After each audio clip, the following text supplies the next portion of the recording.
અને થોડુંક જીવન પરોપકારી બનાવવું, ક્યારેય પોતાના સ્વાર્થ માટે જીવવું નહીં. આજ મને આનંદ એ થઈ રહ્યો છે કે અમારા ભાઠેના સત્સંગ સમાજે એક ખાલી થોડીક પરોપકારની વાત કરી કે ભાઈ અમારે ત્યાં તો આયોજન થાય છે, આપણે આ વખતે આયોજન ડિંડોલી વિસ્તારના લોકોને લાભ મળે એટલા માટે કરવું. એના પરોપકારને કારણે આજ કેટલા લોકો સુખી થયા ભાઈ જો. અને એમાં અમારે છગનભાની જે ઝોમ સડ્યો છગનભા એનો પરોપકારી આત્મા. કૃષ્ણે જે વૃક્ષની વાત કરીને એ ભા પોતાને અર્થે કાંઈ નથી વાપરતા અને જે કાંઈ રૂપિયા કમાઈ સત્સંગને ધર્મને સમાજને માટે વાપરે છે.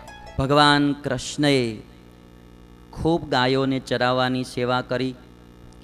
અને એકવાર નંદ બાબા યજ્ઞની તૈયારી કરતા હતા ત્યારે કૃષ્ણએ પૂછ્યું, બાબા શા માટે કરો છો? અને ત્યારે નંદ બાબાએ એવું કહ્યું કે ઇન્દ્ર રાજી થાય ને એટલે આપણે યજ્ઞ કરવાનો છે.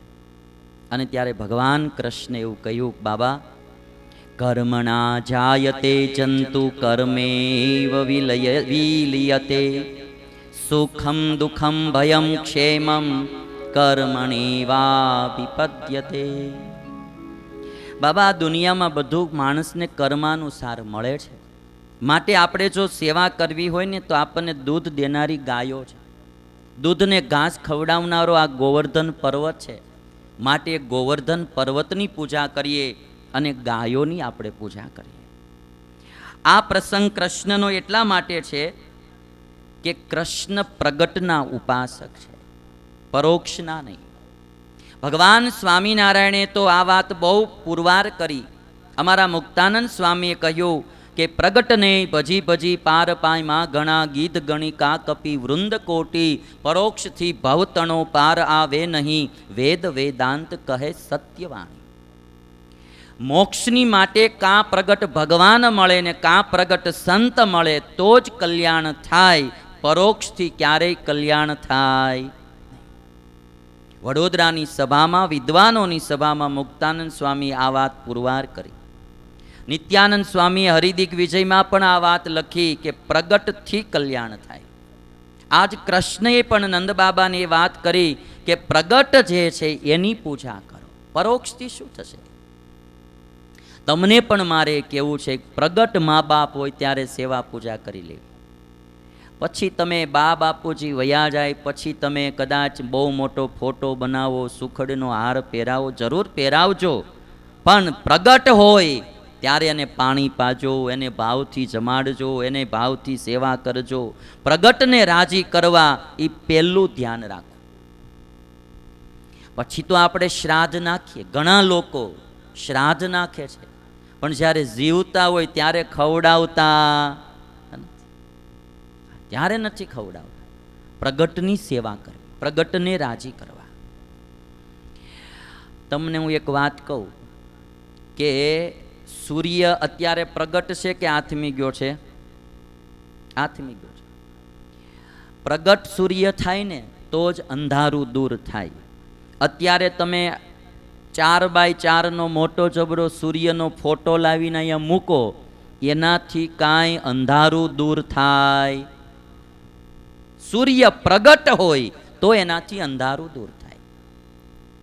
સાયન્ટિસ્ટો બોલે છે કે H2O, પાણીનું સૂત્ર છે H2O. 2 કણ હાઇડ્રોજનના અને 1 કણ ઓક્સિજનનો વાયુનો ભેગા થાય એટલે એમાંથી પાણી બને. આ વાતાવરણમાં હાઇડ્રોજન વાયુ ઘણો છે ને ઓક્સિજન વાયુ ઘણો છે. તરસ લાગે ત્યારે આ મોઢું રાખી જ કાંઈ પાણી આવે? એ તો પ્રગટ પાણી ગ્લાસમાં એક ગ્લાસ ખાલી હોય એનાથી તરસ છીપે, પરોક્ષ પાણીથી તરસ છીપે. કણ કણમાં ભગવાન રહ્યો છે એ વાત સાચી છે, ના નહીં, પણ એ પરોક્ષ છે. પ્રગટ થાય તો એનાથી કલ્યાણ થાય. પ્રગટ ભગવાન, પ્રગટ સંત, પ્રગટ મા બાપ, પ્રગટ સમાજ, એની સેવા કરવી. લાકડું હોય ને, લાકડામાં અગ્નિ હોય. તમે બધા જાણો છો ને કે લાકડામાં અગ્નિ પ્રગટાવે એટલે એમાંથી અગ્નિ પ્રગટ થાય. લાકડામાં અગ્નિ હોય, પણ એ લાકડા ઉપર તમે આમ હાથ રાખો તો કાંઈ ટાઢ જાય નહીં. પણ જ્યારે એ લાકડામાંથી અગ્નિ પ્રગટ થાય અને આમ છેટો હાથ રાખો ને તોય તમારી ટાઢ દૂર થાય.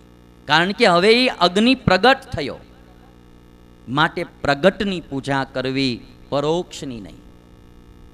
માણસને થાય છે શું? પરોક્ષવાદી થતો જાય, પ્રગટ થતો નથી. તમે આમ જો ભૂખ લાગી હોય અને 56 પ્રકારના ભોગનો ફોટો મોર મૂકી દેવામાં આવે ને એ ફોટામાં લાડવા, જલેબી, પેંડા, બરફી, ગાંઠિયા, પાઉંવડા, પીઝા, મંચુરિયમ, પાણીપુરી, ભેળપુરી, આ બધું જ હોય, પણ એનાથી પેટ ન ભરાય. હાથમાં ભલે ખાલી હૂકો રોટલો પ્રગટ આવે ને એનાથી પેટ ભરાય. માટે આપણે પ્રગટ ભગવાનને ગોતવા. જેને આત્મકલ્યાણ કરવું હોય એને કાં પ્રગટ ભગવાન એવા મળે અને કાં કોઈ પ્રગટ સંત મળે તો જ એનું કલ્યાણ થાય. પણ જીવનો સ્વભાવ એવો છે એ પરોક્ષવાદી છે, અને સ્વભાવ છોડવો બહુ જીવને કઠણ છે, એ ક્યારેય છોડી શકતા નથી. પરોક્ષવાદી વૈયા જાય પછી મહાત્મ્ય. અમારે સાધુમાં તે સાધુ ધામમાં વૈયા જાય ને પછી એની ગુણાનુવાદ કથા થાય, સભા થાય, એમાં પછી બધા બહુ કથા કહે, એ સાધુ બહુ સારા હતા, એ એના દર્શન કરે પાપ બળી જાય એવા હતા, એ એને પગે લાગો તોય તમારા પાપ બળે એવા હતા. પણ જ્યારે પ્રગટ હોય ત્યારે કોઈ દી દર્શને ન કર્યા હોય ને પગે લાગ્યા. પરોક્ષવાદી છે. ગમે એમ થાય, આપણો સ્વભાવ ગમે એમ હોય ચેન્જ નહીં થતો. પરોક્ષવાદી બહુ રહ્યા કરે. બા વૈયા જાય પછી આમ મોટો જબરો ફોટો બનાવે, હુખડનો હાર પહેરાવે, કોઈ પણ આવે તો એમ કે અમારે બા બહુ ભલા ભોળા હતા, કોઈ દી અમને ક્યારેય નડ્યા નથી. અને આખો દાડો મંદિરે મંદિરે માળા ફેરવતા, તે ઘરે રહેવાય નથી દીધા ને. બાપાનો ફોટો દેખાડ, અમારા બાપા બહુ ભલા ભોળા હતા, કોઈ દી એણે પાણીનો લોટો અમારી પાસે માગ્યો નથી, એણે માગ્યો નથી ને તે કોઈ દી ભરીને દીધો નથી. હવે મોટી મોટી વાતો શું કરશો યાર? પ્રગટ હોય ત્યારે સેવા કરતા નથી, પછી પરોક્ષ થાય પછી બહુ મોટી મોટી વાતો કરે. આ બધી ખોટી વાતો છે.